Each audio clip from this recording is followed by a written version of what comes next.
Bonjour à tous et bienvenue sur la chaîne tablettactile.net. Aujourd'hui, je vais vous présenter le dernier né de chez Samsung, le Galaxy Note 8. C'est donc un smartphone grand format de 6,3 pouces qui présente des caractéristiques très haut de gamme. Il est vendu de base à plus de 1000 euros. Il intègre un processeur Exynos 8895, 6 Go de RAM et le stylet S Pen que nous verrons tout à l'heure. Au niveau de la connectique, il reste classique, un USB type C, un haut-parleur. Le son est correct, mais c'est dommage qu'il n'y ait pas deux haut-parleurs. Et on retrouve aussi une prise casque, petit clin d'œil à Apple. À l'arrière, ce smartphone est pour la première fois pourvu de deux capteurs photo qui produisent des clichés de très bonne qualité. En revanche, le capteur d'empreinte digitale est toujours aussi mal situé que sur le Galaxy S8 Plus et vraiment pas simple à atteindre du premier coup quand on est habitué à des capteurs plutôt placés au milieu. Donc c'est un petit défaut qui malheureusement n'a pas été gommé sur cette version malgré les critiques reprochées au S8 précédemment. Au niveau de l'interface, on retrouve la nouvelle interface Samsung Experience qui remplace TouchWiz. C'est donc une très belle interface qui est très simple à prendre en main, qui fonctionne très bien et surtout vraiment adaptée à ce grand écran qui est quasiment sans bordure. Comme on peut le voir, l'écran recouvre vraiment quasiment toute la face avant. On n'a vraiment pas l'impression d'avoir un smartphone, mais juste un écran en fait devant soi. C'est vraiment impressionnant comme effet.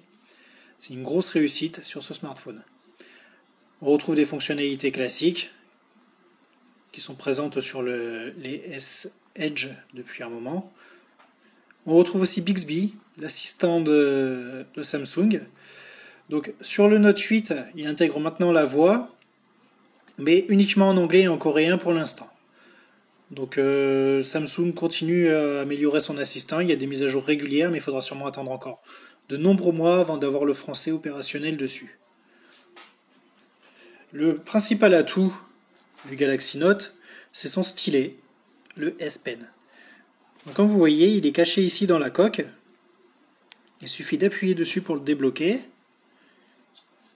et on le sort. Donc c'est un stylet classique, il est relativement fin, il a l'air relativement fragile aussi, donc il faut un petit moment pour s'habituer à la prise en main, mais c'est vrai qu'une fois qu'on s'y habitue, il est vraiment très confortable à utiliser. Comme vous l'avez vu, quand on le sort, il y a une interface Air Command qui permet d'avoir des raccourcis vers diverses fonctions du stylet. On peut par exemple créer une note à la main, sélectionner une partie de l'écran. La nouveauté aussi, c'est les messages animés. On a des fonctions aussi très sympas, comme par exemple la traduction. Je vais vous montrer. Par exemple, ici, il a activé le français-anglais.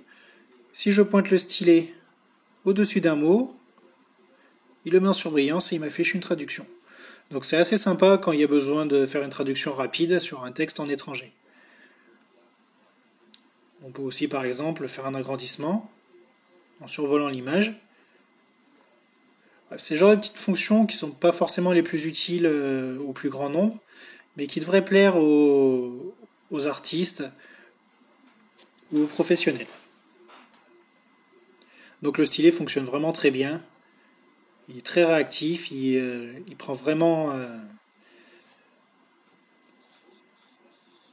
les points de pression, aucun problème, il détecte bien les changements de pression. Il est vraiment très bien fichu. Une fonction aussi qui est très sympa,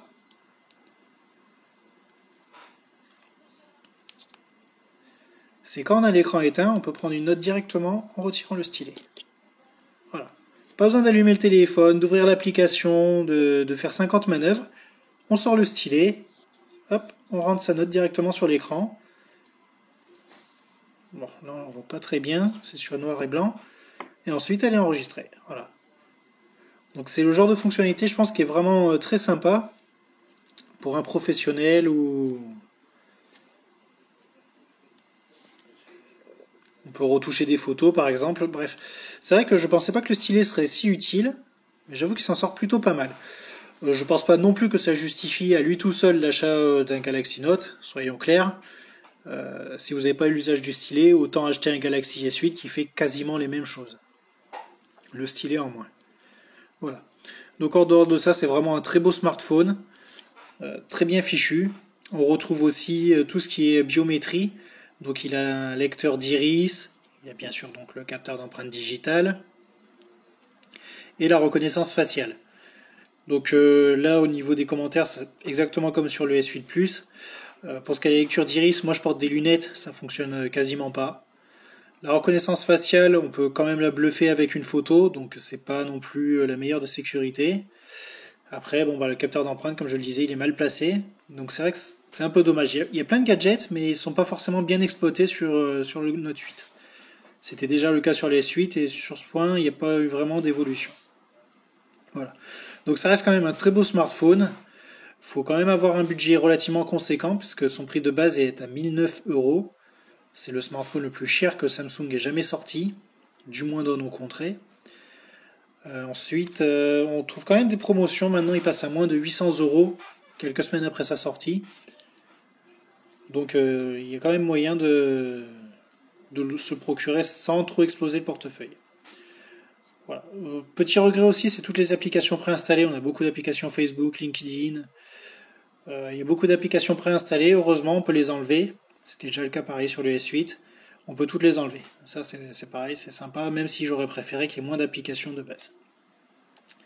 Voilà, donc je pense avoir fait le tour. Je vous invite à lire mon test complet. Vous pouvez aussi liker la vidéo. N'hésitez pas à la partager, ça nous soutient et ça nous fait plaisir.